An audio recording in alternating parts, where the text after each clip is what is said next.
live. Welcome to the live exchange. And hello over there too.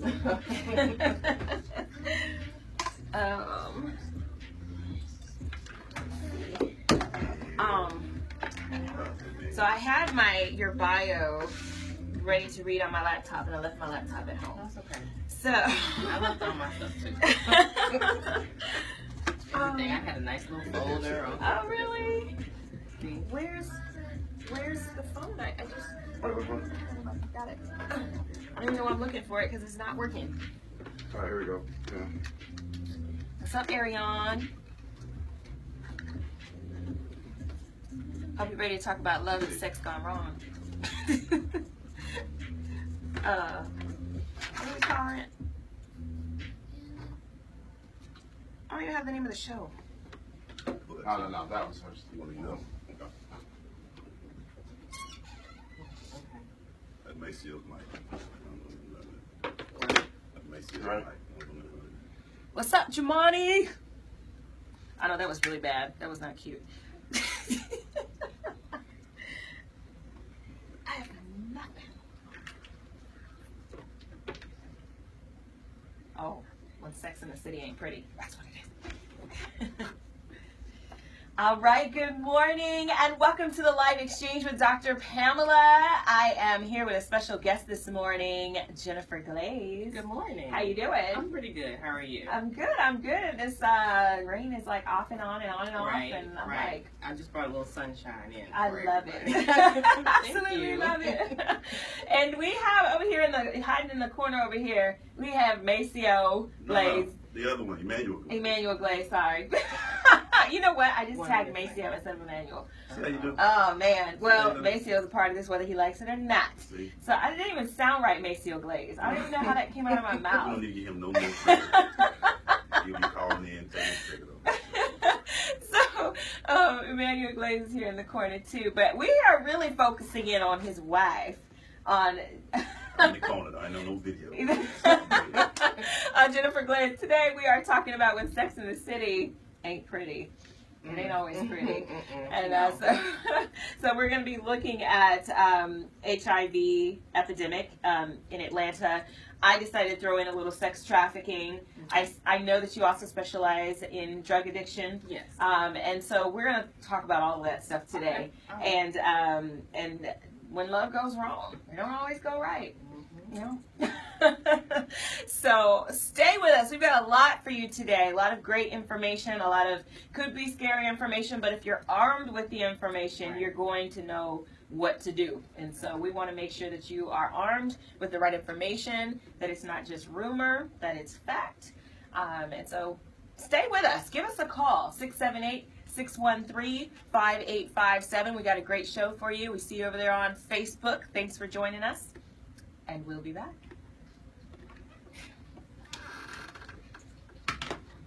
Okay. The intro better than mine. Just anywhere. They're made in special I said places. Maceo Glaze. I was like, so I feel like,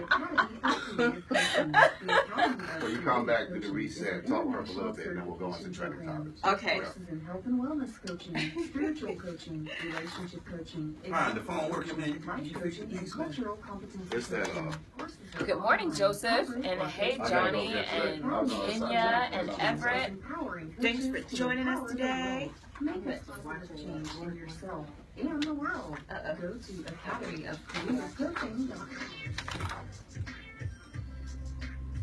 You're right. All right, welcome. Oh.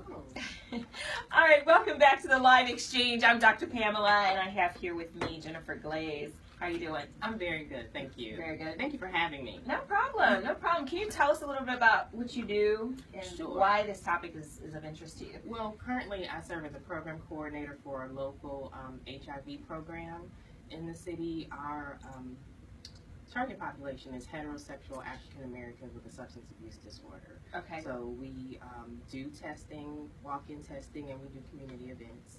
And we educate people about HIV, what it is. We try to diminish the stigma and the rumor and the innuendo behind it and really give true factual information. We try to arm people with information to make educated decisions about their sexual health. Okay. So in a nutshell, that's what we do.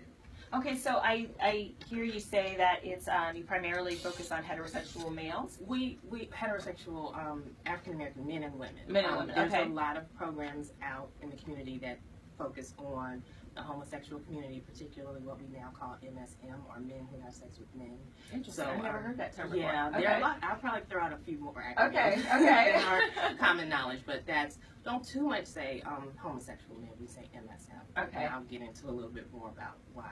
But there are a lot of programs for that population. So this program targets the heterosexual community because many times heterosexuals don't feel that HIV is a problem that they need to be concerned with. But the reality is, if you're having sex, and if you're having particularly unprotected sex, and you're having it with somebody who's HIV positive, then yes, there is chance for the transmission of the virus. So Right. that's a myth that we're trying to diminish. Okay. Okay. Wow. That's really interesting. I'm really looking forward to hearing some of this terminology. I teach a lot with regards to race relations, social justice issues, and so a lot of these different topics and labels come up in the process. So I'm teaching a diversity class next week, and I can't wait to use some of these new terms that you're going to be imparting with my class. But no, you're right. I mean, there are a lot of misconceptions about HIV. I think that after the Magic Johnson era,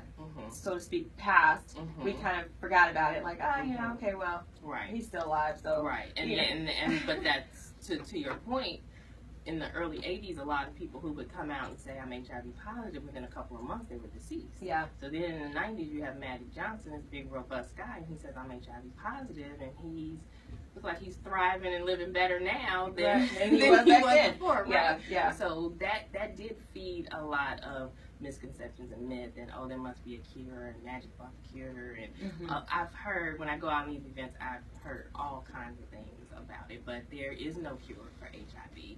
The medications that are being offered now are so much better than they were back in the 80s and the 90s. They're called antiretroviral medications. You may get 3 different medications in one pill. So back in the day where people would say they'd have a whole truckload of pills, that's not so much the norm now. Typically you can take 1 pill a day of antiretroviral meds. You may have other things that you have to take with it, but regarding your HIV virus, they've really done wonderful things with the medication. Okay. Well, gosh, we have a lot to learn today.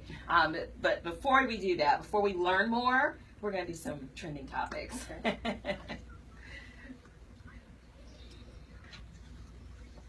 All right. So we all are familiar with Roots.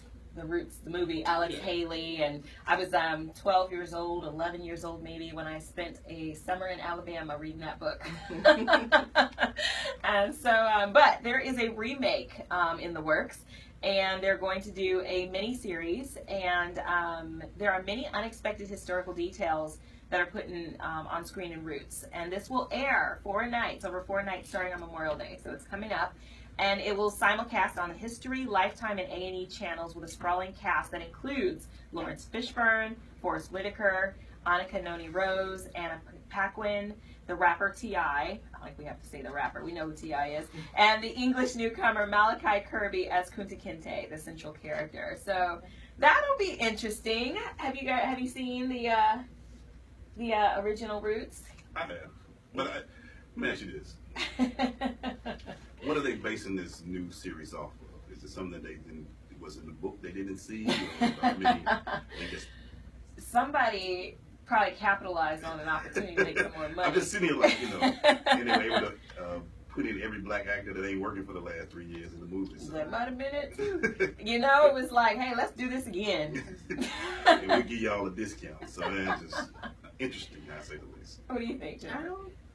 Maybe it's something new for the new generation. I mean, I do think our kids coming up need that part of their education, and I don't know that they're necessarily getting it at schools, and I don't think it'll be a bad thing. Yeah, I mean, maybe we'll tie down our 2 children and make them watch it. They need that part of their education. Well, this new revival aims to deliver a visceral punch to the past to a younger demographic, just like you said. So Jennifer hit it on the head. Consumed anew by questions of race, inequality, and heritage. You know, this new generation of millennials have a very different take on race relations than we did. Than we do. And the hope is to recontextualize roots for the Black Lives Matter era. So it'll be interesting to see how that turns out. Yes, so that is our trending topics, and you know, When is it again? Memorial Day week. Memorial, yes. Let me look at that again. It is starting Memorial Day, and then over the next 4 nights. So yeah, put that on your calendar. Make sure you're, yes, it'll be an interesting discussion piece. Maybe we'll have a show. I don't know. That might be a show. Man. What you think, man? Where they go again with this? Yeah, but so one of the things that it has kind of triggered this whole discussion about HIV is the report that was done on, what was the station? I think WSB, and they talked about how Atlanta is the largest HIV. Yeah, they called it the epicenter of the HIV epidemic, particularly in the southeast region. I believe that's how they termed it. Wow. And it is true. And they also mentioned that, okay, this is what the quote really said. The quote said, if trends continue as they are, then 1 in 51 people in Atlanta will be HIV positive. So they're not saying that it's currently there. They are not. Okay. See, what's happening though is, and that's what happens, you know, they flashed on the screen 1 in 51. So we've seen a surge of people come in to be tested, and all of them are referencing that 1 in 51. Right. So people didn't quite understand or didn't really listen to what the I don't know, the narrator, I believe it was a doctor, a CDC doctor that they spoke with. Okay. They weren't exactly listening to what he was saying, but then at the same time, I'm kind of glad they didn't, because it's allowed us to test more people, educate more people, and bring more awareness to the virus. So more people have been coming forward to get tested. Absolutely. Yeah. Yeah. I'll say out of every 10 people who show up at our site, 9 of them are referencing that 1 in 51. Okay, reference. I was going to say, for some reason I thought you were going to say 9 of them are positive. I was like, oh God, that's how rumors get started. No. Okay, good. But so what is going on in Atlanta that is, I mean, I'm sure what's going on in Atlanta is probably going on in other places, but what's going on in Atlanta at such a level that's causing the rates of HIV to be higher? Is that determined? Do we know that? There is a lot of sexual activity, and there's a lot of things that play into it. There's a lot of travel into this site. A lot of people travel into Atlanta, travel out of Atlanta. A lot of people. There is a lot of, as I said, MSM, or what people may consider the gay population, or the male, the black men in particular, are at a super high risk of contracting HIV. There was an earlier report that said, again, if rates continue, 1 in 2 black men who have sex with men, or black gay men, will be HIV positive. So interesting. The African American community, in fact, is unfortunately, we are most represented with living with HIV. So despite your sexual orientation, despite whether you're heterosexual, homosexual, bisexual, doesn't matter. We are the group that is being most impacted by the virus. Okay, so the $1 million question is why? Why? There are a lot of reasons why.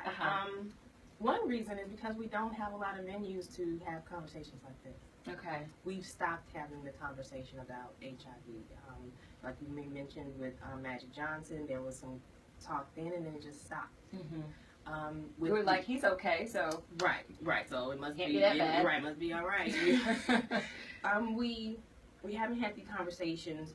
Also, I have to always reference medical care. We have a problem with medical care in the Southeast region.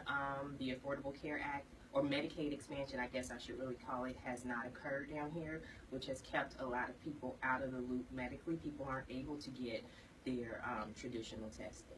And then always, probably the biggest issue more than anything is just stigma. It's just the negative connotation when you say HIV. When I go to events in the community, and I say, would you like an HIV test? I have people who just cringe. Yeah, no, I don't. Right. Listen, I'm not giving you HIV. Right. I'm trying to see if you have that in your body. Yeah. And even just educate you about that. Well, that's interesting because if one were to, they're more concerned about getting tested for it than somebody possibly giving it to them. Right. So, Now, when it's time to become intimate, that's not a question. And really, what we need to be doing is having those conversations on the front end. Yeah. Not the back end. Okay, well, we've got so much to cover. I've got like 20 questions based on what you just said. So stay with us. If you have questions, put those on Facebook and give us a call, 678-613-5857. You're watching and listening to the Live Exchange. So I need to reposition this because like my back is to it the whole time. And yours turned off. Oh, did it? I was pointing to it. I don't think you saw me. I saw the phone, but I wanted to focus. Good morning, Heather. Hey, Benita. What's Pam, up, let's come back Tara? what the research says. Okay. Straight back into it, okay? Is there a way to move? That one. I'm just trying to figure out if there's a way to move this. I'm like, I got my back to it the whole time. I think it's better, I was going to tell you, I think it's because what's happening, you're pulling off because you're trying to do both things. I think we need to start putting it either this side, Yeah, so you can look this way right. while you're talking to the I would guests. prefer to do that. I mean, we can move it now. Oh, that'd be awesome. Well, is it? No, we can stretch that out. Okay. Hold on. No, not good. He was on the Breakfast Club recently promoting the at-home HIV kit. Magic. Let's talk about that. Okay. I have my own personal opinion. Okay, yeah, let's talk. The home kit or him being on the Breakfast Club? Or both? The home kit. Okay. The home. Okay, we're going to talk about that, Benita. What did she say? She said that. Special. No, she just said that he was on the Breakfast Club. The Academy of Creative Coaching is an international certification. Now, you guys are going to move a little bit and shift because we're moving the camera. Well, you're not plugged in, so you can go anywhere. Yeah, pretty much. I'm just Cultural competency coaching courses are online, hybrid, or face-to-face. The Academy of Creative Coaching is empowering coaches to empower the That's world. great. Make a positive change in yourself and the world. You really see The significant. Academy of Creative Coaching. Can you see? I can see me, but I can't see Jim. So switch that way. Just, yeah, shift. Keep going. There we go. Okay. Is that better, y'all? At the end of my 6th year, I was fired, and it was one of the biggest disappointments in my life. It doesn't go sideways? It does, but it's still a square. It's still the same size. That way, you can be this way. Like this. Come this way. Come here. And I did wonder why didn't Oh, you know what? That's good. I need to I determined that I had to have Christ Oh, that's your pocket. What is it? That's your pocket blocking. Oh, I You can can move come it. around this one. Oh, next year, that ended up being our put my phone on Do Not Disturb. You know what it'll call. and it was a wonderful feeling. Every decision I like this angle. I'm gonna make Sit over in the corner. through the lens of Jesus yeah. Christ. And he Talking trash.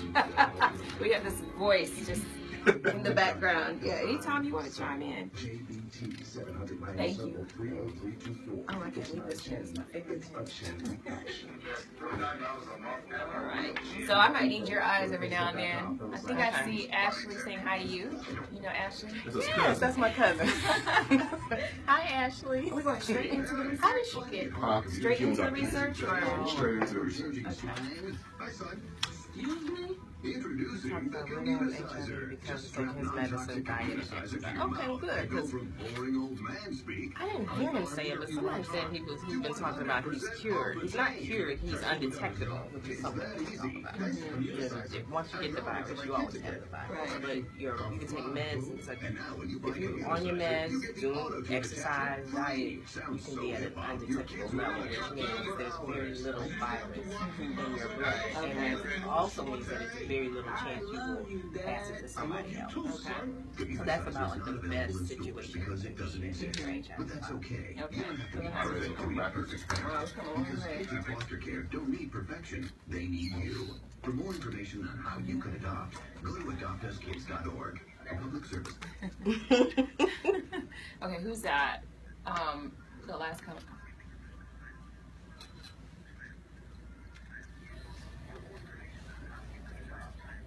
All right. right, welcome back to the Light Exchange. You know, we've always got to talk about the science. We've always got to talk about the research because I'm a researcher and I appreciate research. So, looking at HIV in the South, and this may be some information that you may already know, Jennifer, and you could just chime in whenever, but the impact of HIV in the South varies by race. As you just said, African Americans are severely affected by HIV in the South. Accounting for 54% of new HIV diagnoses this was in 2014.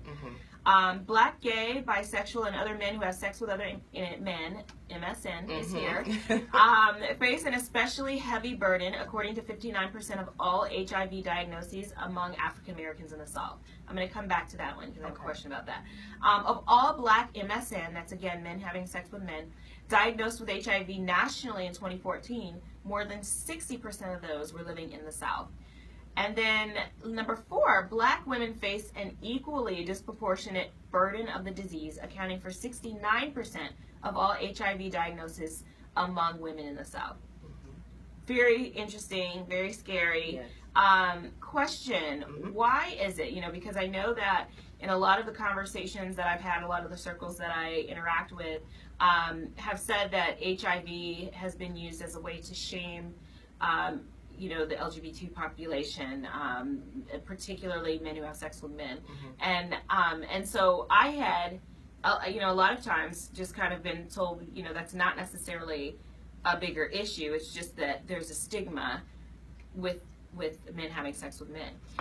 My question is, you know, what is it about man on man that makes it more likely for it to, you know, to transmit the virus? Yes. Okay, so let's get into it. HIV, there are basically 3 types of ways to have sex: anal sex, vaginal sex, and oral sex.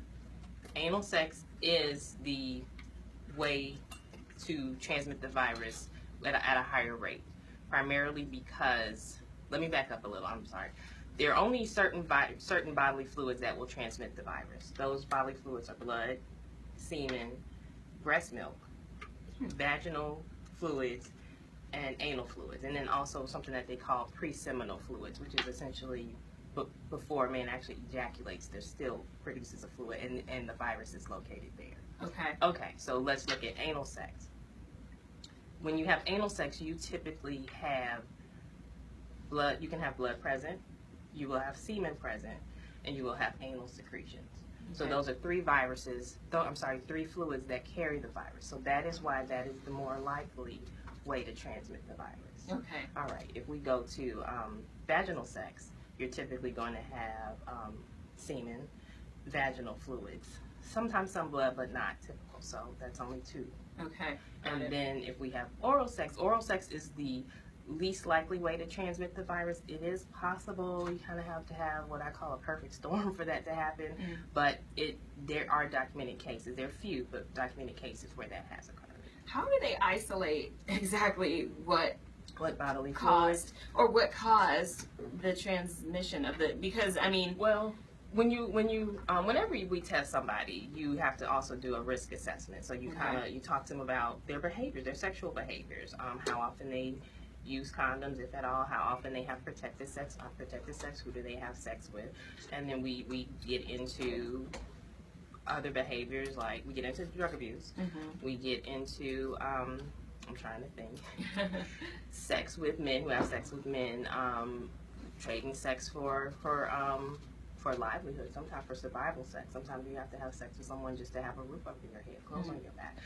So we get into all of those things. So when we do that risk assessment, we're able to narrow down and determine, okay, this is more likely, if you're HIV positive, this is probably the way you transmit, you got the virus. Or if somebody is negative, which is great, but we also have to say, okay, you're negative today, but if you keep doing this, this, and this, the likelihood is you may come in one of these offices today and we'll be having a different conversation. Right. So that helps us to kind of narrow down what behaviors contributed to someone acquiring the virus, or what behaviors contribute to someone being at risk for acquiring the virus. Okay, because you know how social media goes. So every now and then there's some crazy meme or some story or something that was shared that said, you know, she got HIV because she sat on a couch and it had a pen on it.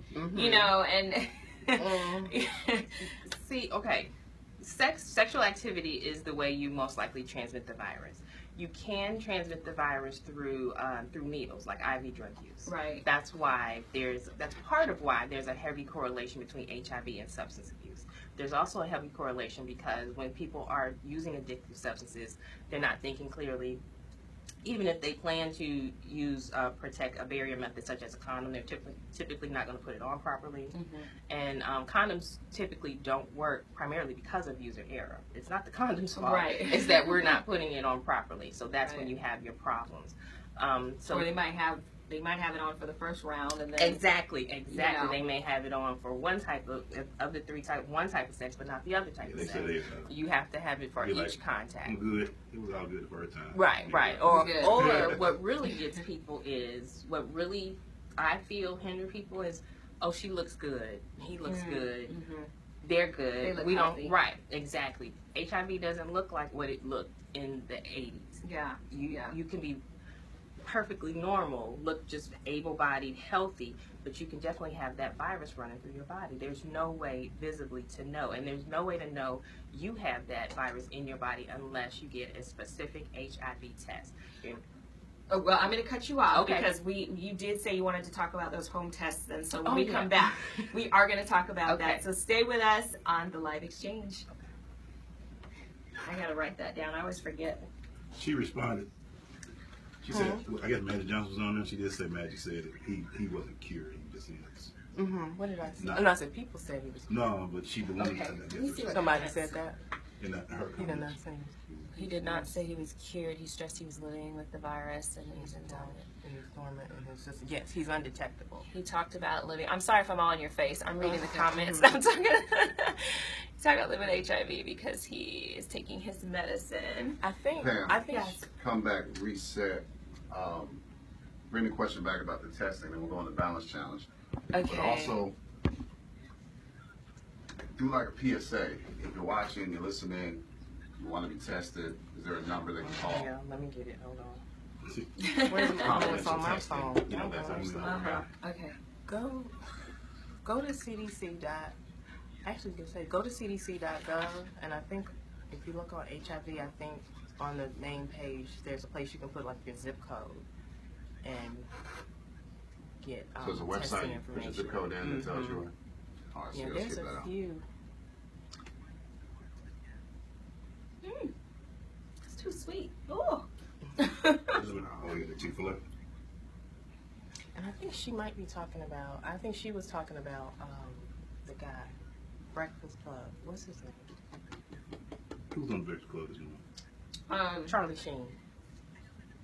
I Oh, think Charlie she was. Sheen Yeah, is I on think the she was Breakfast the same Club? lady who was talking about Yeah. Charlie Sheen. CDC.gov / All right. HIV. Yeah.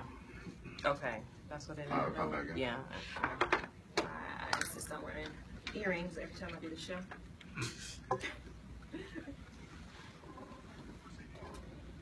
Representing California today, y'all. Home. Give me that phone. I put it on this one. All right, welcome back to the Live Exchange. I'm Dr. Pamela, and I have with me today Jennifer Glaze. Good morning. Good morning. Thanks for joining us. And we are talking about when Sex in the City ain't pretty. And we are looking at particularly what really kind of triggered this show topic is the headline that came out recently here in Atlanta. I don't know how widespread you all heard it, but here in Atlanta, it was deemed what would you say? How would you term that? They said it in the news report. They said that Atlanta is the epicenter of the HIV epidemic for the Southeast region. Okay. Not the meme that said Atlanta is the capital of HIV. Okay, see. So the meme that I shared for this show is not correct. I'm going to take that down. But that's how rumors get started. That's what memes do. That's what and I do. just contributed to spreading them. So We're here to But just to clarify, yes. And so, so throughout the show, we're going to be giving you some really good information, some tips. And one piece of information I want to give you is if you are looking to get tested, and if you're not looking to get tested, I want you to, but if you're looking to get tested, Jennifer can give you some information about how to do so. Is that just here in Atlanta, or? No, this is nationwide. Okay, I'm great. going to instruct people to go to cdc.gov and then /HIV. And on that main page, kind of about midway, you'll see a box where it says get tested. You can put in your zip code or put in your city, and it's going to spit out different locations for you to go and have a confidential HIV test. Okay.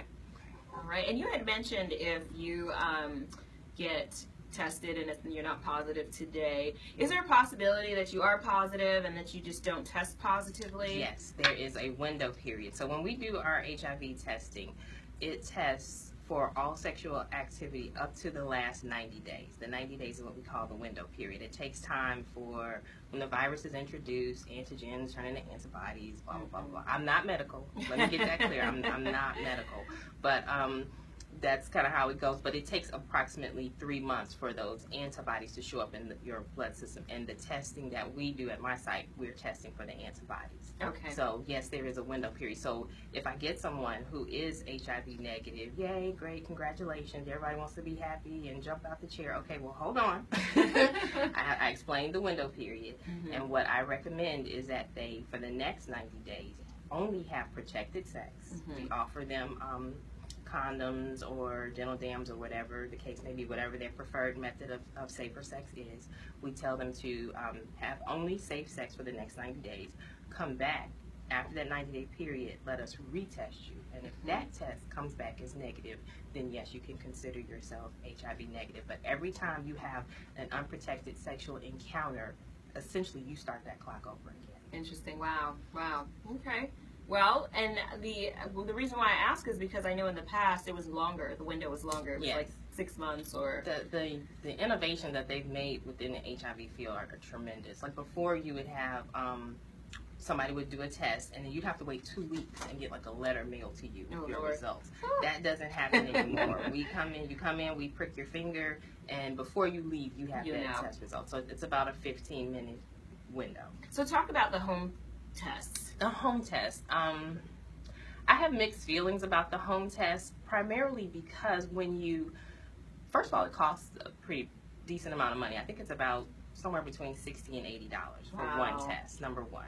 Number two, you have a lot of community organizations that will provide the testing for free. They have someone who is a trained counselor who is there with you, who will talk you through the process, who will educate you, who will tell you things like I just talked about the window period. Because like you said, if you have that home test and it comes back as negative, you think I'm all good. But what changes what behaviors are going to be changed? If you're in that window period, you might think you're all good and you're really not. It's just that virus is still kind of simmering and cooking in your system, but you're not going to get that with the home test, to my understanding. And then sometimes, even in our system, our tests read invalid. So what happens if there's just no fault in your own? You spend $80 on the test, it comes up invalid, and you may not read it properly, and you might think that you are positive. Sometimes people get in their heads and just sometimes people want to hurt themselves, sometimes people want to hurt other people. So I just think from my experience it's best to kind of swallow your pride for a second, come in, say I'd like to be tested, and sit with a trained counselor who can help you through that process. And even when we have somebody who is reactive for HIV, we immediately start what we call the linkage to care process. We want to get them hooked up with care, identify a doctor for them, identify a place where they're going to go for their medical needs. So it's not just, oh yeah, you're positive, good luck. Peace out. Right. Yeah. And what about, I'm assuming that there would be some therapy or psychological care as well. Do we people provide tend to show suicidal or they can, and those are things that we're trained actually to look for. So if I have somebody who does not look like they're ready, I always think worst case scenario. If I have somebody and bring somebody in who does not look like they're ready to receive a positive diagnosis, I'm not running the test. Oh, really? At all. I won't run the test. Oh, wow. I'll have because I can't say what that test result is going to be before I prick them. and I'll even ask them, what are you going to do? What do you think you might do if it's positive? What do you think you might do if it's negative? And if there's any kind of homicidal or suicidal tendencies, then I can't, in good conscience, run that test. Right. So what do you do? What do you tell them? So we talk it through. Uh-huh. We discuss the concerns, and we will advise them that maybe need to come back another time. Maybe if it's in the afternoon, maybe tomorrow morning. Maybe we can try it again, and we'll just discuss that. More important than just your status is your livelihood and the livelihood of somebody else. Right. Yeah. And we'll love to run the test for you, but we've got to make sure that you're in the right state of mind to receive the result, whatever that result might be. Okay, that's great. That's great. Okay, well, we're going to go into this week's balance challenge.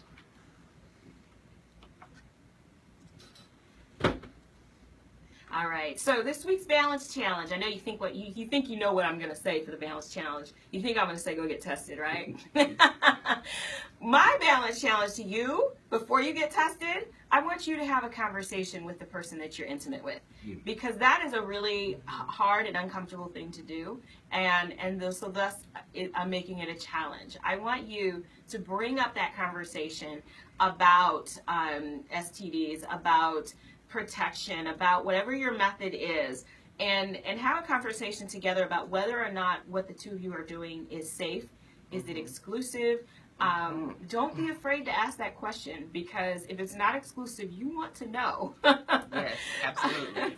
And so that's my challenge to you, is open up that door for conversation with whoever it is that you're intimate with. Hopefully it's not too many conversations with too many people. But if it is, you got to do it. But have those conversations, because that is the first step to doing what you need to do to protect yourself. Once you have those conversations, you can make a decision together about what you're going to do. If the person doesn't want to be open to that conversation, if they don't want to get tested, you're going to have to decide what you want to do from there. But at least you're having that conversation, and the two of you are being very transparent about what's going on. I mean, hopefully the transparency happens. Any thoughts? No, that's wonderful. Also, I would recommend, if you are a couple and you are looking to be monogamous, consider coming in to be tested together. There are different sites. You can come in, and at our site we test still individuals, but you can come in together, and it's a good thing to do for a relationship. Oh, yeah. There is also a push to start couples testing, where a couple sits down with one counselor and they work together. That's innovative. Someone asked a question Oh, on that. goodness. Yes, sir. If they come in together, and Yes. someone, do y'all counsel? Hey, do y'all? Well, again, Well, we're going to go to commercial, Okay. so, but we are going to talk about this when we get back. I want you to ask that question again when we come back. Okay. Stay with us. here you go. I'm just sitting there like, what? Okay. We'll talk Well, about don't answer it yet. Okay. Don't let it out yet. I think not Michael. Magic is clear that he's undetectable. People interpret it as meaning he was cured. Yeah, that's what you said earlier. You say California? I know it has nothing to do with the topic, but this is where I'm from, y'all. Okay. What's the little bear, man? I see That's that. the bear. The state animal is the bear. Okay, I We didn't have know that. forests and stuff all over the place, so yeah, that's our animal. Is that Glaze? Michael McFadden's asking. He's back there hiding. That's him. Oh, you're responding. All right, welcome back to the Live Exchange. I'm Dr. Pamela, and I have here with me today Jennifer Glaze, and we are talking about when Sex in the City ain't pretty, and focusing particularly right now on HIV. And we've got Emmanuel Glaze here in the background, and he asked a really good question. So go ahead and ask that again. So my question came in when you said couple testing. Yes. So do y'all counsel on, have they talked about if one comes up next, HIV positive and Discordant. We call that discordant. A 'Cause that discordant couple. What now? Discordant couple. Discordant. Discordant. Okay, I think meant like discording, like they're not courting anymore. It's over. Got it. Okay. I mean, because Discordant. that could be a Yes, deal that's breaker. the potential. Yes, you talk through all of those scenarios, but again, you would do the same things. And let me preface this: I haven't been to the thorough training on couples therapy. I've kind of been to the preliminaries. I need to make some time in my schedule to go, but you still want to assess for readiness. Is when I said you have to see if someone is ready to receive the results. We're going to assess for readiness, but yes, they're going to train you as to how to handle if both both clients come up negative, both clients come up positive, or if one is positive and one is negative. See, that's again that emotional aspect of testing that you're not going to get if you're at home.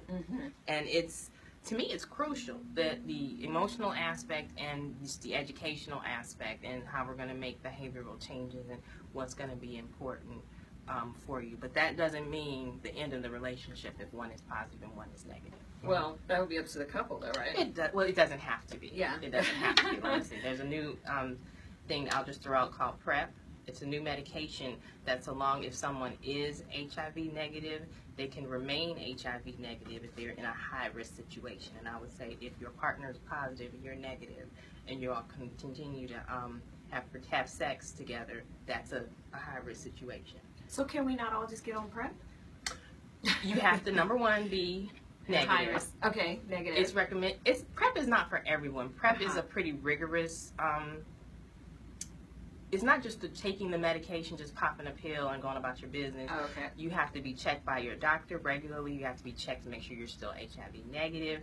It is expensive. Okay. So you really have to be in a situation where PrEP will benefit you. Your best bet is always and still wearing a condom. There are female condoms, there are male condoms, many people are allergic to condoms, but they probably have not tried a non-latex condoms. There are ribbed condoms. There are lubricated condoms. There are chocolate condoms. There are flavored. There's a condom for everybody. There are magnums. There's everything. So take time to find something that works for you and protect yourself. So, okay, bunch of questions. They're all like piled in my head all at once. Like, but what kind of, and I know you said you're still kind of going through the couple counseling thing, but my challenge to couples was to have a conversation with each other. Do you have any advice with regards to how that conversation can begin? Each person has to be ready to have that conversation with, they have to be open-minded. So you can't force it. You can't say, no, you sit down, we're talking about this now. You can say it, but I don't think it's going to go very well.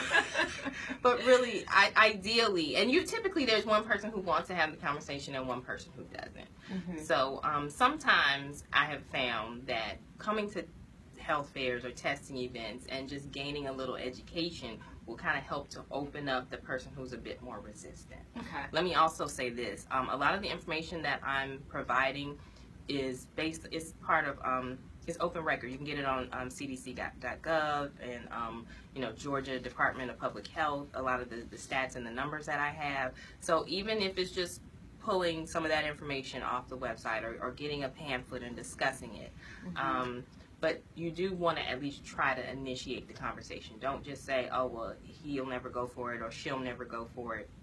Try it, because really it's about your health and your livelihood and your future. So you owe it to yourself to at least try to initiate that conversation. Well, and as we go to break, I just want to part with this quote that I either heard it or made it up myself. I don't know which one, but it's basically said that if you're in a relationship where you cannot have conversations in which you're being silenced, that's not a healthy relationship, and that's something that you really want to kind of reassess. Right. With that said, we're going to go to break, and we'll be right back on the Light Exchange. That's a good. The news reported that the HIV rate is high in the downtown area. They also did an interview with a Caucasian man. But all over the media, people are equating this Atlanta HIV epidemic with black. That's my coworker. Go, Jenny. Yeah, he's right. We can talk about that. Yeah, let's talk about that, Ty. With black people, just an observation. We'll talk about that, Ty. Jenny's getting a lot of love here. McFadden said it was that. Eddie is saying, when is the black community going to stand up against glamorizing of rectal intercourse? Wow, that's a whole different... It sure is. Nope, we're not going there today. All right, we're going to leave that one alone. I hear you, girl. Leave that one alone. I hear you. Not prepared for that one.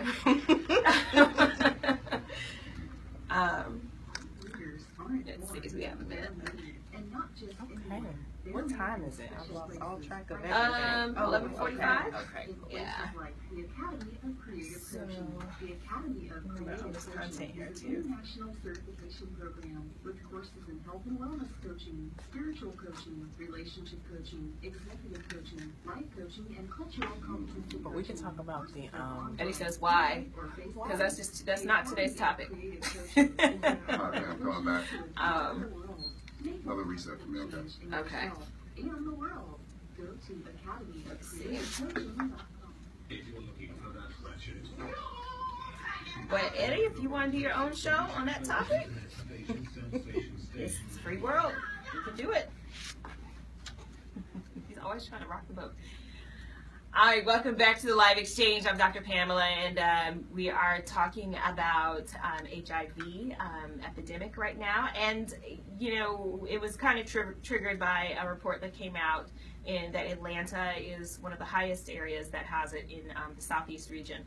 And of course, that was, you know, misconstrued as the, you know, the capital of the world or whatever. But it's really important to understand that there are ways to avoid it and there are ways to prevent it. You just have to be very careful and open and just really tackle it head on. You know, you can't hide from it and think that it's not going to find you. So, so we're looking at different. You know, I see some of the comments that are there on Facebook.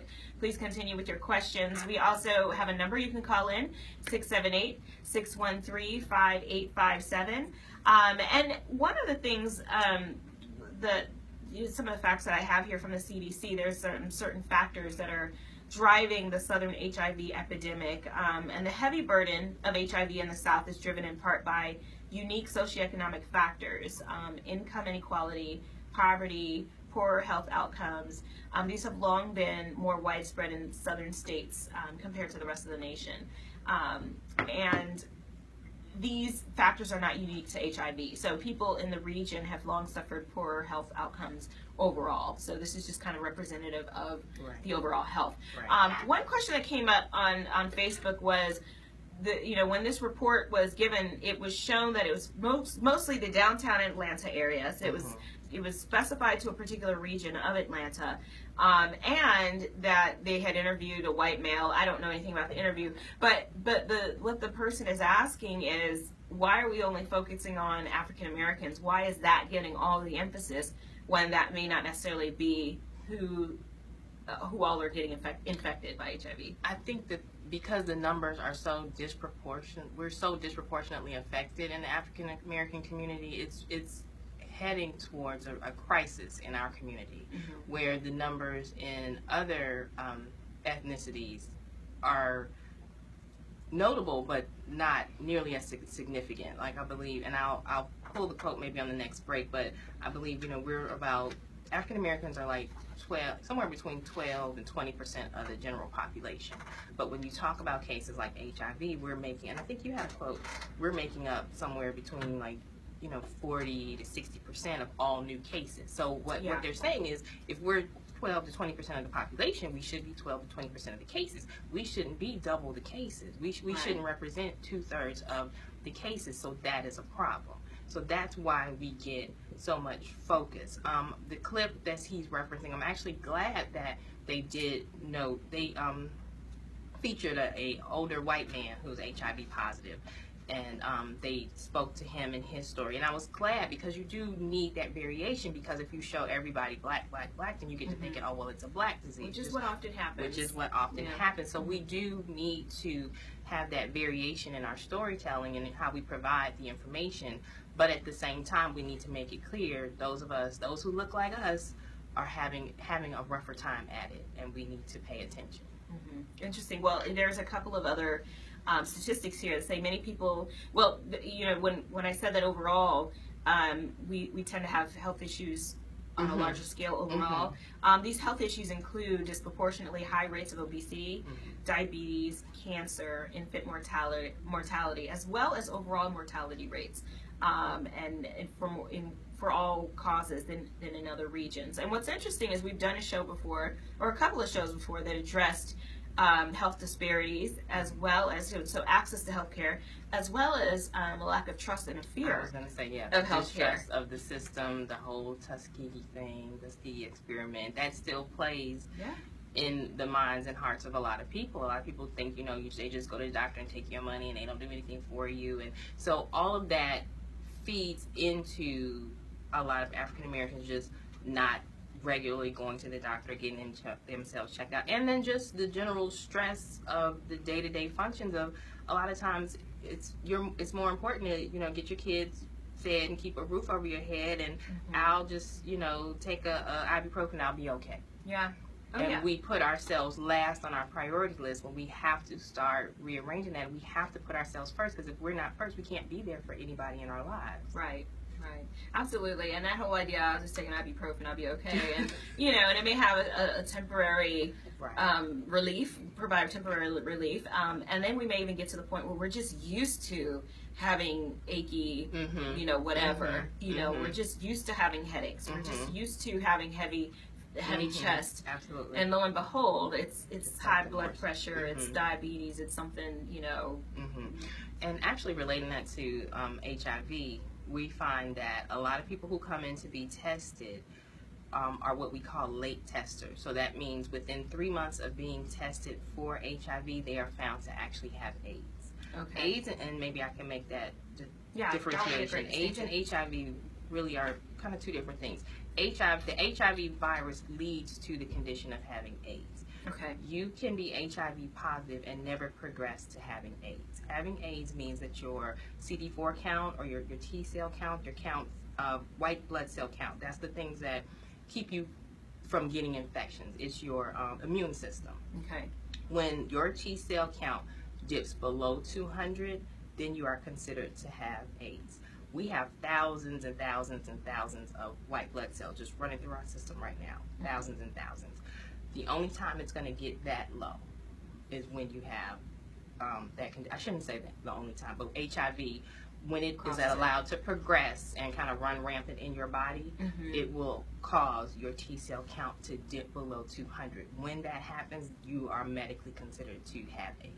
So what is it that happens when you medically have AIDS? What's going on in your body? You have that low blood count. Basically means your immune system has been wrecked. It doesn't work. Yeah, it's not fighting anything. So something that might be the common cold to you and I may be pneumonia to someone else, okay, which may develop into a form of cancer to someone else. I mean, wow, people have been in the hospital and had like a T cell count of 5 or 10. That means that they're really at death's door. But people have, with the way the medications are now, people have rebounded from that. Wow. But yeah, that means that your immune system it's not functioning. It's not being allowed to function properly because HIV is so aggressive. But here's the thing: the way the medications are right now, if you take your medications regularly, not I'll take it for a week and I'm going to be off for 3 weeks. That's not going to work. You take them every day, on time. Those medications will not allow the virus to get the upper hand. If you are inconsistent with your medications, the virus is smart and it's tricky, and it will learn to work around your medications to the point where your medications are ineffective. Wow. So it is very important that if you are HIV positive, that you get on your meds, you stay on those meds, because that is what will keep you healthy. Wow. So, and I know that that's one thing that a lot of people struggle with is that consistency. Are there financial issues related to being able to maintain and have those meds? I mean, is there access to people who don't have a lot of money to There be able can to be keep those? financial issues. There are a lot of programs available that are helping people who are living with the virus. A lot of the Ryan White clinics help people who have lower income stay on their medication. So, and a lot of the pharmaceutical companies have programs to help people. But again, you kind of have to be in front of people, be in clinics, be in your doctor. You have to reach out. To gain access to those programs. But yes, there are a lot of actual social programs, housing programs, job programs for people who are living with the virus. So there are a lot of things to help improve one situation, but you got to be out there. You got to know your status first. Yeah. And then you got to go out there and work with people in different programs to help your situation. But there is help available. Okay. Well, that's because that sounds. I mean, I hear a lot of stories about people who may be going through cancer and chemotherapy, and the medication or just, you know, the need to maintain and pay for all of this has caused people to go out of house and home and has, you know, and I'm just wondering, I haven't heard of cases like that with HIV, but I do hear about cases like that all the time with regards to cancer. I will say this also, and this is another reason we just need to start these conversations, because a lot of times when government starts talking about cutting things, Ryan White funding is one of the first things they talk about, cutting. So when that gets cut, then the people who are being served won't be able to be served anymore, or won't be able to be served as effectively. So we have to make an effort to keep this subject at the forefront, particularly people of color, because since it's affecting us so deeply, we have to keep this in front of people.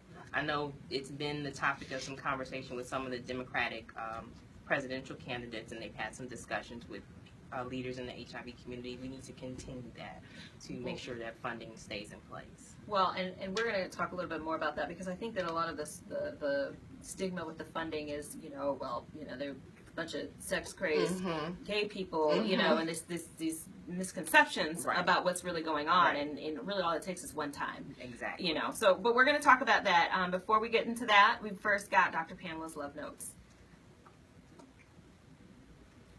All right, so this love note one is basically saying, you know, Dr. Pam, I've been in a relationship for a few years that ended a few months ago, and I'm now ready to dive back into the dating pool. However, and I'm sure you're going to get this question a lot, I live in Georgia, and the new HIV statistics have me terrified. I'm sexually active, but I use condoms, and I know my status. I get tested once a year just to make sure I'm good, but I want to know the same of my future partner. When is the best time to ask a potential partner if they've been tested without offending them or killing the mood? It's a really good question. That's an excellent question. Let me preface this by saying I have not been in the dating field for quite some time. Over 18 years. I'm happily married. That is so, like, you don't even have to worry about this stuff. But I would still say, you know, I understand about not wanting to kill the mood, but you gotta put yourself first. I would have that conversation very early on, and definitely before intimacy began. Yeah. You need to have that conversation. I encourage it. I'm glad to hear he said that he's sexually active, but he always uses condoms. Yes. That's great. That's one of the questions we ask. How often do you use condoms? Sometime, always, sometime, or never. People never, they don't want to say never. They don't want to say always, so we always stick with that sometimes. Sometimes it's good, but those times that you don't, you open yourself up to infection. So I understand about not wanting to kill the mood, but wouldn't it be great if that person said, "Oh my God, I was just getting ready to ask you the same question." You know, and that might happen. You know, or I didn't even know how to go there. Right. If the person is, you know, and I would say, you know, after a few dates, and I don't know, some people do it after the first date, so I don't know. But if you don't, you know, if you guys are kind of dating the traditional way, and after a few dates, you might want to say, okay, look, you know, I'm really digging you, and we need to have a real serious conversation. Can we just like carve out 10 minutes, serious conversation, and we can go back to fun? Hopefully you can get back to fun. But just preface it. You know, in coaching, we always ask for permission to breach upon a new topic. So you do the same thing in a relationship. You say, you know what, I'd really like to talk to you about this. Ask for permission, and then proceed. If they're not willing to talk about it, then I would hold off on any kind of physical activity until they're willing to. So that's the love notes. When we come back, we've got so much more to talk about. So stay with us, and we'll be right back on the Live Exchange. We got lots of comments going on. I can't keep up. I think some people are getting into it about that whole anal sex. Let me see the thing about the... He's always riling folks up. Let me see the map I want to show her. And I don't know how we could even show her. Trainers in places like the Academy of Creative Coaching. The Academy of Creative Coaching is an international that's my coworker. She'd love to get into with it. courses in health and wellness coaching, spiritual coaching, relationship coaching, executive coaching, life coaching, and cultural competency coaching. Courses are online, hybrid, or face-to-face. Irresponsible, The not Academy protecting of themselves. Creative Coaching is empowering coaches to empower the world. Make a positive change in yourself and the world. Go to academyofcreativecoaching.com. Eddie, that's not like the cause. There are a number of causes. No, we talked about sex, and we talked about sexual drug abuse.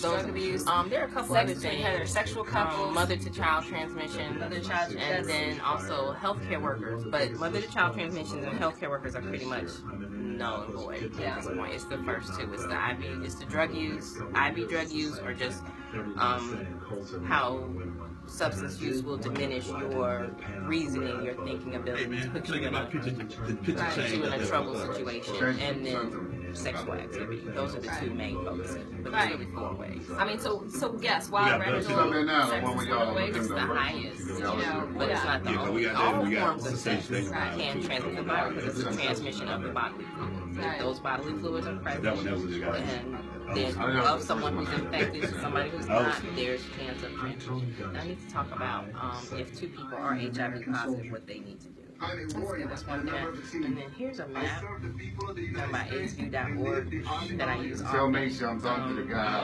The darker the area, the more HIV. Yeah, 'cause I said I'm trying to get not trying. I wanted to wait to get a few things I got. He's doing I'm still coming out. Somebody mentioned why is it different hours? I think also as being Bible badges too, so I was trying to get You trying to do 100 or So can this show? The other guy was doing 100. That's why this guy said it was 10. See if you guys can see it. That's why I was trying You guys see this map? Oh yeah. There's 100. So this is a map that kind of shows the prevalence of HIV around the country. You said that like that. And as you can see in the southeast, and then along the east coast, it's pretty strong. I was like, did he break it down? Like, no, Let's just study that for a second. Alright. But yeah, it's very interesting. But yeah, I mean, there's a number of causes, and what we're really focusing on is how to be safe. Right. We're not going to try to We're not gonna condemn solve folks it. today. Right. No, absolutely not. I'll come back in. Welcome back. Work on infected and affected by HIV. Okay. We do. We provide free testing. We go out in the community, do testing events. We also go out and do educational seminars to reduce stigma, and we primarily focus our attention on the counties of Cobb, Douglas, and Cherokee in the state of Georgia. Okay. All right. It's a lot of, and that's a lot of work. I mean, and I bet it involves a lot of emotional. It can. It absolutely can. Yeah, absolutely. I can see that. I can see how it would. And just like that, during the break, you had said a couple of things that you wanted to come back and cover, and I'm like, what were they? But what I will do is point out a couple of the CDC-funded programs that focus on high impact prevention strategies. Well, here are what they, not the programs, but here's what they focus on. Increasing diagnosis of HIV infection by making HIV testing simple, accessible, and routine. Mm-hmm. So we want to, not that we want more, cases, but we want to know if those cases exist. Mm-hmm. So we definitely want people to get tested. Ensuring that people with HIV are linked to early ongoing care and treatment, which not only sustains their health, but can reduce HIV transmission by 96%. Yeah. That's huge. Making condoms readily available for anyone at risk or for living or living with HIV. Mm-hmm. Increasing awareness and uptake of pre-exposure prophylaxis. PrEP. Oh, that's the PrEP PrEP. you were talking Mm-hmm. about. Okay. And that's for people who are at high risk for infection. Mm-hmm. And studies have shown that PrEP, when used as prescribed, can reduce the risk of sexual transmission by more than 90%. Yes. And then supporting behavioral change, education and support, with a focus on select interventions and strategies that have shown to have the greatest impact. Right. So once you are willing and open to get the information, there's so much more that can be done than back in the 80s. We have come so much further. Absolutely. And so for those of us, and for those of us who did come up in the 80s, it was, this big thing, and we all heard about it. We were all terrified of it. I do wonder now with the young people these days, they didn't have that big, Magic Johnson announcement. It wasn't this big, oh my gosh, everybody's getting HIV. It hasn't really been, to me, it doesn't seem like it's talked about as much as it was back then. It's not. Do you have any awareness? Unfortunately, we're seeing a surge in our young people becoming infected with HIV. A lot of the school systems won't allow you to talk about it. A lot of times parents don't want to talk about it, or even if they'd like to talk about it, they don't really know where to get that kind of information to have that conversation. So I would suggest CDC.gov is one of the best places. It's funny that we're in Atlanta where the CDC is.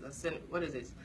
of course now it escapes me, but we're right here in the hub where all the information for the entire country comes. Yeah. But we oftentimes don't know how to access that information. But CDC.gov pretty much has everything you would need to know, definitely about HIV and probably any other virus.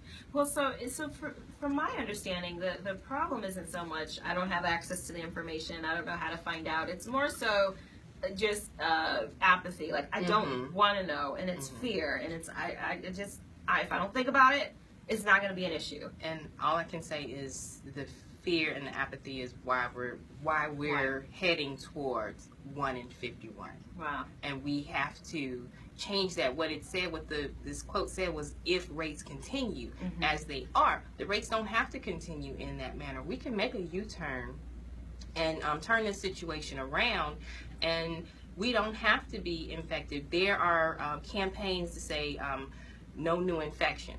We don't want there to be any new infections of HIV. We want to just be able to handle the HIV infections that they are. I often used to tell my clients when I was in substance abuse, I would love a day when y'all put me out of business, when y'all make me go find something else to do. Make me go find something else to do. Make it so that I can't work in HIV anymore because it's not a problem anymore. Not a problem. That would be a great day. That's what we're working towards. No new infections. Let's keep everybody who has it. Let's get them on their medications. Let's get them undetectable. Let's get this virus under control because it is something that can be controlled. All right. Well, we're gonna come back. We have more for you. Stay right there. You're watching and listening to Live Exchange. We did talk about a bunch of stuff. We talked about the map, and I didn't even think about the map. How do you open that? Your thing went off again. I give up on that thing. And that one had the better angle too. I don't know why I keep drinking this. It's too sweet. Do you know how to Just type the job website address here. I don't know where to go to. The Facebook Live is cutting off, or just the camera is cutting off? You just it's like you're creating a post, and it gives you an option to go live. Yeah, he says I don't know. Help coming on the internet for the first time to look for a new job. Okay, then you just hit search and Okay. I need a pen. Can every time we write down something, I think I hear this. Never mind. I got one. there you go. Oh wait, Actually, I need to mention this, and then I can mention this, the website for this too, because that's something anybody can log on. Okay. And get to. Might be a friend after all. And this is just one website. Wow. Why didn't I do this sooner? See what the internet can help you do at everyoneon.org or call 1-855-387-9166 to find a free training class near you. Brought to you by Connect, Compete, and the Ad Council. Leaders aren't born, they're made, and not just anywhere. They're made in special places by special qualified trainers in places like the Academy of Creative Coaching. The Academy of Creative Coaching is an international certification program. All right, Pam, let's come into training topics. Spiritual coaching, relationship I can learn something today. coaching, life coaching, and cultural competency coaching. Courses are online, hybrid, or face-to-face. The Academy of Creative Coaching is empowering coaches to empower the world. Make a positive change in yourself and the world. Go to academyofcreativecoaching.com. It takes 12 years to create a graduate. It takes about the same time to create a dropout. And at the end of the day, the difference between a child becoming one or the other could be you. This one's The funny. United Way is asking you to make a pledge. Oh. If you're a child who needs help, Oh, I mentor feel like a kid all who of a needs sudden someone on their side, I wanna volunteer sneeze. to read to children. Because when a child advances, Get it out now. Be a leader. Tutor or mentor. Give. Advocate. Volunteer. Live United. Take the pledge now at liveunited.org. Brought to you by United Way There we go. and the Ad Council.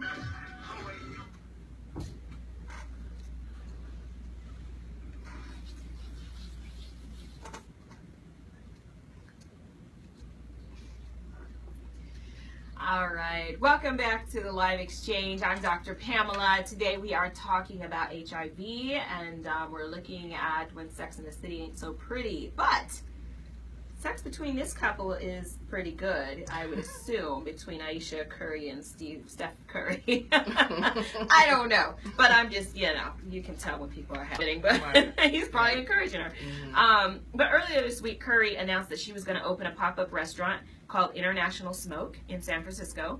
And in March, she announced that she had a forthcoming cooking show on the Food Network called At Home with Aisha.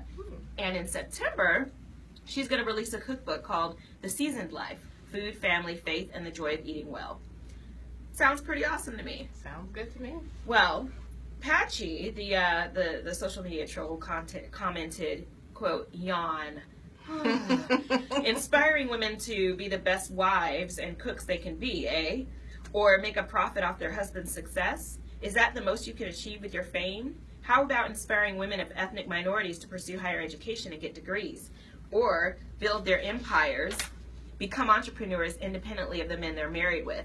Women around the world should strive to be more than just, quote, great mothers and cooks. Whoa. Well, Miss Curry responded to the comment, and thus making it a news story. She says, my passion is cooking and food. I make people feel happy and comforted through the creating delicious and exciting meals. It sounds like a commercial. Not sure why you're so bitter, but I am an entrepreneur in every sense of the word. What do you think about that? Hater. Let me just say this. There was an episode. Remember Snoop had his own show back in the day? Uh-huh. And it was a show, and he looked at his wife and he said, I need for you to do something off of my fame. Hair salon, something. Aisha is just taking that, and I'd rather for her to take it and do something with it, right? And just to sit there and be in videos and pop-ups. And show. I mean, it just, when people get to that point, she says she loves to cook. She has the platform now. Use it. You know what I'm saying? I'm not going to say anything, but I have this platform in here. My wife comes in and does what she do and come on the show. Using it. She using it. Yeah. Dude just must be single. Actually, I think it was a woman. Oh. But she might be doing the businesses to fund, something else. We don't know what her long-term goals are. We're just making assumptions because this is her first couple of steps, and we're just making assumptions. But somebody else's wife had a cookbook and something, and I don't recall them getting all that hate. Was it John Legend's wife? What's her name? I don't know. Who just had a baby? Yeah, Tegan. Yes, Chrissy Teigen. Yeah, I don't remember her getting all this hate. So I don't know. She gets a lot of hate. I don't know why. But you know what? Because she's this. I guess I get this sometimes. You're so happy. Well, you're not really that happy. It's like, well, maybe she really is. How dare you smile? Right. How dare you smile? And people really do hate that. And I don't know why. I'm writing a book right now called The Secret Life of an Obsessed Entrepreneur, and I talk about that in the very beginning of this quote unquote friend I used to have. He used to always just look at me and be like, what do you take? What do you take? What kind of pills do you take? Why are you so happy? It's like, I'm just happy. And so there are people who really just hate just to hate. They don't understand how other people can be. They don't trust people who are too happy because they're thinking, oh, they got something up their sleeve. They're not really that happy. But I commend her for what she's doing. I love to cook too. Heck, if I can get a cooking show and a cookbook, I'd do it too. Right. I mean, we're at a time where we're tired of seeing. I guess we've gotten to the point where we've seen so many shows like Love and Hip Hop and things of that nature, where a lot of the wives seem like they're making their money in a different way of just looking for that. She's saying, hey, you got an opportunity. Well, and the Love and Hip Hop wives are totally capitalizing on their spouses, and in what I don't necessarily see as a dignified way. Exactly. So for her to do cooking shows and everything, do some things, and she's the video. She's always supporting her husband. Trust me, Steph didn't probably think they were going to be at this point, because Steph is probably top 3 player. Right. So now his fame is reaching an all-time high. They didn't see all this, so she was like I said, Snoop said a while ago, use my fame to do something good for yourself, because you never know what happens. What I'm saying? Something happened to Steph, they built them an empire a different way. And she knows how to handle it. Right. Yes. And so this whole thing about teach women to be entrepreneurs. Hello? Yeah. Right. What is she doing? What she doing? Exactly. She's setting an example. Right. And my whole thing is follow your purpose. Follow your passion. If that's your purpose, your passion is cooking. There is nothing wrong with that. The thing is that we have choices now as women. So that's the trending topic. And when we come back, we're going to get back into our topic, which is about when Sex in the City ain't pretty, looking at HIV and some other stuff. You're back. Ooh, yeah, not even get to the other stuff. Mine went completely dead. You could probably it just went on leave again? it off. Is it a screensaver or the? I think it's the thing where, you know, little. You guys doing very well. Yeah. All right, Oh, come I back. see another comment. There's nothing wrong with wanting to be a wife, mother, and cook. Amen. I want to be a wife, mother, and cook. If I can get rid of all this being a mother and cook, shoot, loved it. Can't wait to get back to it. Whoever wants to marry me, I'm ready. Welcome back to the live exchange. I'm Dr. Pamela, and I have with me here today Jennifer Glaze. Hello, everyone. I'm seeing her colleagues are calling her Jenny, so I feel like I didn't get the informal community or in a part of the country that has a higher rate of STDs. So can you talk a little bit about that? Sure. So part of the reason why everyone promotes having sex with a condom, having some type of barrier method involved, is because even if you're using something such as PrEP, which is something that will keep you HIV negative, there's still the presence of other STDs. You can take PrEP, which will keep you from having HIV, but it's gonna, if your partner has herpes or hepatitis B or I don't know, chlamydia, gonorrhea, syphilis is on the rise, then you will still be exposed to those viruses as well. Also, it's documented that if you already have an STD and then you're exposed to HIV, you're more likely to acquire HIV.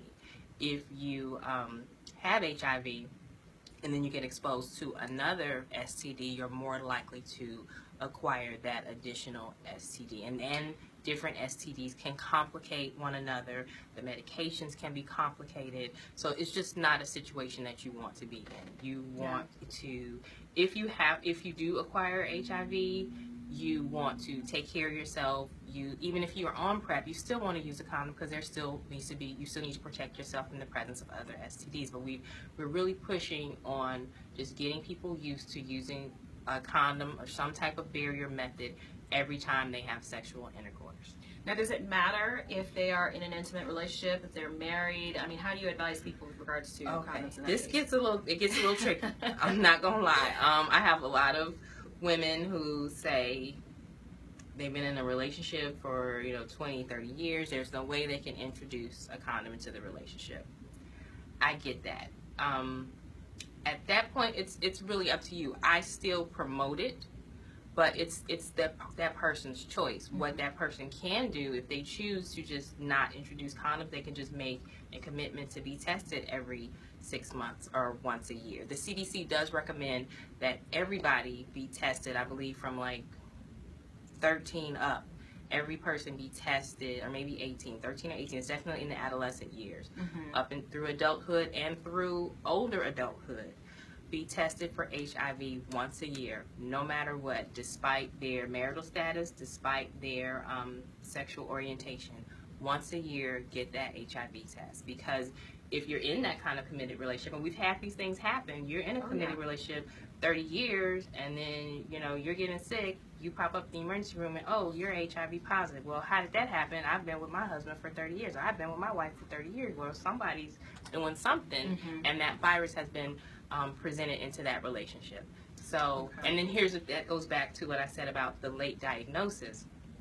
If we are testing on a regular basis, we can catch that virus when it's early and not let it progress to AIDS. Right. That's what I mean when I say if we're doing that regular testing, we can get somebody in treatment, get someone in care, so they don't have to progress to having AIDS. They're already HIV positive, but you don't have to progress to having AIDS. So that's interesting. I wrote down a whole bunch of questions while you were just talking because it's very intriguing. But we know that it's higher transmission. So a map documenting HIV rates for gay and bisexual men has revealed that they are most at risk for becoming infected in multiple southern cities. And this is according to a report being presented by Emory University researchers. The cities with the highest rates include Columbia, South Carolina, El Paso, Texas, and Jackson, Mississippi. So in this study, Atlanta's not on the it's so funny how studies vary in different ways. In these cities, more than 25% of men who have sex with men had been diagnosed with HIV. According to the report, the South is home to 21 of the 25 metropolitan areas with the highest prevalence among MSN, which again is men having sex with men. The analysis provides new evidence of a growth disparity between the HIV epidemic in the South relative to the rest of the U.S. So it's unclear whether this says more about the rising transmission rates in the South or public health successes in other regions. Overall, gay and bisexual men are more than 57 times more likely to be diagnosed with HIV than other men in the United States. So what this means is, that awareness, you got to be really careful. Yeah, I just think we can't pinpoint. I don't know that we'll ever be able to pinpoint one cause, but I just think there's so many multiple influences as to why we are where we are, and I think we have to create strategies to pick at those influences. Kind of, I say one by one, but we need to work on them. I'll say kind of holistically. We need to work on the stigma. We need to work on the lack of health care. We need to work on the poverty. We need to work on all of these things to, again, not get us to that 1 in 51. We've got to make that U-turn, and we can make that U-turn. We can do something about that. Yes, absolutely. Well, one of the things you mentioned earlier was you've mentioned the stigma, but you also mentioned the Bible Belt. So what's so ironic about it being such a problem in the Southeast is that a lot of these states are in the Bible Belt. Right. And you would think that we're all sitting there with our legs closed and we're doing the right thing and we're praising God. Well, that's what the politicians would like us to believe. And I'm sure there's plenty of that going on, but clearly there's plenty of sexual activity going on. In the program that I work, we are tasked to work with community-based and faith-based organizations. Let me just say this. If I have any faith-based leaders, I would ask that you please just kind of open your mindset to consider talking about this subject, having people in organizations such as myself come in and have this discussion, because we've got to turn these numbers around. Yes. I have to be honest, I have my most challenges when I speak to my faith-based organizations. I have found some great faith-based organizations that are open to the conversations, and I've had some that only want to speak on abstinence. Well, abstinence is great and it's wonderful and that's what's professed, but abstinence did not get this map I'm looking at to looking like it's looking. Can I see if I can turn it to the camera? Well, we're going to go, when we go to break, we're going to put it back to the camera, and we're going to talk a little bit about abstinence and the mindset of the church when we come back, so stay tuned. Okay, now you can show them. Okay. They can hear us on the break. Oh, okay. Yeah. They can. They're still... Okay. Let me see. Can you guys see that? I want to give them the website. Yes, Tara and Latea and Benita, yes, there is a lot of buffering. The reception in here, at least from my phone, isn't great, so I apologize for that. You can go ahead and put it up. They can hear me over the map. This site, if you go to aidsview.org, AIDSVU.org, you can see this map, and it's an interactive map, so you can also look at different metropolitan areas such as Philadelphia, Atlanta, Chicago, Miami, probably Detroit, and you can go by zip codes and you can see what the rates are by the different zip codes. But this is a map I use often when I'm out in the community to start the conversation. So basically, the darker the areas on the map, the more instances of HIV present. So you'll see in this southeast region, we have a significant problem. Yeah. I gave this to one lady, and she said, well, I would have thought San Francisco would have been worse. Well, if you look over at California, over on this end, there's very small, it's not nearly as much red or dark red as there is on the other side. Yeah. So, and they've done a lot of work, and they've been talking about it since the 80s and the 90s. I don't know that the conversation ever stopped. So their numbers, you'll see Oakland, San Francisco, LA, but overall, you're not seeing a lot of red. But over in the southeast, in California, it was much more. It wasn't such a stigmatized conversation. Right. It wasn't. And, you're right. You're right. The people realize people have sex. Right. And we talk about sex. But in the South, it's very different. Very hush hush. What is the website again? aidsview.org. Can we type it in there? No. Can you type? Okay. Just don't put it in there. On there. So if this reception's going in and out, I appreciate you guys hanging in there through it all. Just you don't have. And then ease it into HIV. your people will be, even though that's a difficult topic as well, but I think that stems from the stigma because a lot of people are even look like they're condoning homosexuality. So if you're going to have, and they have a kind of a different perspective, although they don't condone it, they have a different perspective, a different kind of a softer heart for teen pregnancy and the babies and all that good stuff. And then turn the conversation into HIV awareness. Okay.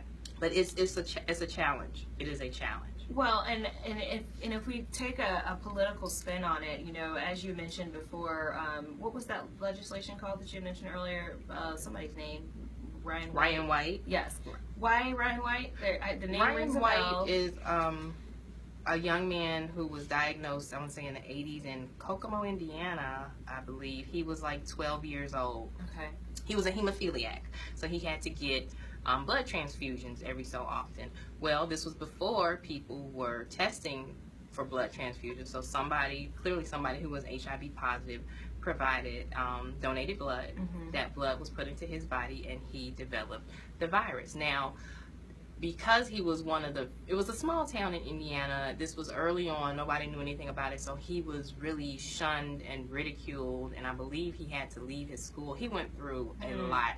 His mom fought for him. I think I remember as a kid, like him being on Donahue or something like that. Yeah. But he did pass away. I don't know exactly when, but because of his fight and because of his challenge, a lot of things have been named in his honor. So when I said the Ryan White clinics, those are the clinics that do like the low-income funding for people living with the virus. Those are in honor of him and his challenges and the progress that he made in the field. So earlier you said that those are often the first bills that people want to get rid of, and I you know, and as we know, I mean, we see a lot of what's going on with conversations about the bathroom laws and all of those things. Anything that can possibly touch upon you know, the LGBT community. You know, a lot of people stigmatize, you know, AIDS and say, well, that's, you know, gay men do that. Gay men get AIDS. I would assume that that's one of the main reasons why that bill is usually the first to get attacked. You know, why people want probably that to go. The homosexuality and the low income aspect of it. And they just, you know, kind of, and then just the judgment. You got in this situation, you need to get yourself out. And just a lot of people in power do unfortunately have that perspective, but that's not going to help us. Well, what's interesting to me is the judgmental nature of our society, because it's funny that we are judgmental about some things and not so much about others.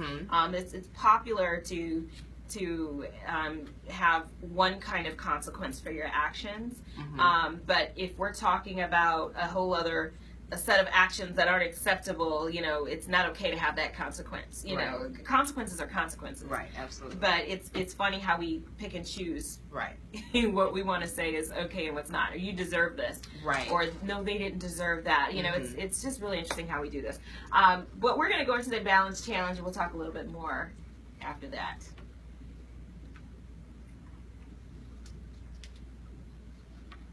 All right, so this week's balance challenge, I issued it in the first hour, and I want to reiterate that same challenge for this hour. It's talking about HIV, STDs, you know, with regards to, you know, your intimacy with somebody else is not always a comfortable topic. You know, we struggle with that because we only want to talk about the feel-good parts of intimacy.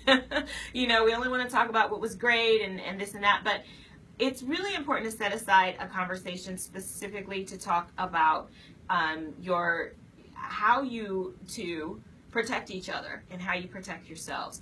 So, you know, and there are people who are very much, it's not just them two. And there are polyamorous relationships I'm hearing more and more and more about, and in which, you know, from my understanding, in the ideal polyamorous situation, everybody's aware of what everybody's doing. That's ideal, but I mean, in the ideal marriage between a man and a woman, or between whatever, you know, man and man, whatever your marriage arrangement is, but the ideal situation between two people is that they're open with each other. So when you've got 12 people who are all branching off from a polyamorous situation, you don't know what's going on. So anyway, let me get back to the challenge. The challenge is for couples to talk to each other about their sexual life and talk to each other about STDs, about what it is they're doing, but to be willing to have that open conversation about how they're protecting themselves. That is a very difficult conversation to have for some people, but once you're able to have it, once you're able to open up those doors, it opens up the door to really being able to be transparent with one another about what's going on. And so I'm not saying that it's going to be perfect, but my challenge for you this week is to breach that conversation and just to get it started. So we're going to go to break, but but that's your challenge for the week, and I would love to hear how it goes. Inbox me. We'll be right back on the Live Exchange. Hey, who's that friend that she know? Oh, Dr. Okay. I'm right back. And you're going to make me, Alan, you know I can't remember. Dr. Tanya Lowe. Yeah. You know her? I go to her training sometimes. I haven't Welcome been in a back while. to the Live Exchange. I'm Dr. Pamela, and I'm here with Jennifer, and she is Jennifer Glaze, that is, and we're talking about HIV, and one of the last things we were talking about before the Balance Challenge is the Bible Belt and the stigma within the church. And really, I kind of was going on a little rant about our tendency to be very judgmental about certain things. So a major well-known politician can, get caught with a mistress in some other country, and, all he has to do is apologize, and, we want to feel sorry for him.